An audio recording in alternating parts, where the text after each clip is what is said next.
রিতা, তোরা তাড়াতাড়ি হাট। আর বেশি দূরে নেই। এই জঙ্গলটা পাড়ি দিলেই মাথা কাটা ভূতের বাড়িতে প্রবেশ করতে পারবো সরাসরি। কোনো ভয় নেই।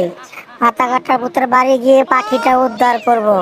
তোরা মা আমার সাথে থাকবি, সাহস করবি, ভয় পাবি না। আচ্ছা আপু, আমরা ভয় পাবো না। দীপালি আপু, আমার হাতে একটা লাঠি আছে। যদি কোনো ভূত টুত আসে না, এবার এটা তা গ্যাচিং গ্যাচিং করে এটা বাড়ি মেরে ফেলবো। তুমি কোনো ভয় পেও না। আরে তুই বাড়ি মারবি কি? আমার কাছে জাদু শক্তি আছে, তুই জানিস আমার কত শক্তি। আমার শক্তি অনেক আছে, তোর লাঠির কাজ লাগবে না। তারপরও হাতে নিয়ে রাখ, ভয় পাবি না। ঠিক আছে, লাঠিটা হাতে রাখবি। চল সামনে যাই। হ্যাঁ, আস্তে আস্তে কথা বল। মাথা কাটা ভূতের বাড়ি এসেছি।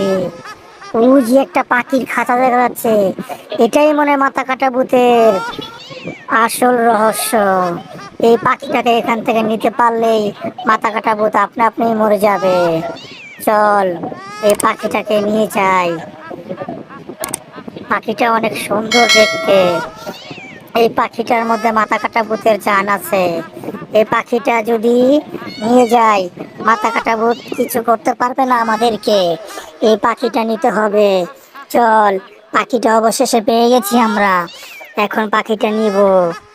পাখিটা নিয়ে চলে যাব তান্ত্রিক বাবার কাছে। জলদি কর, চল।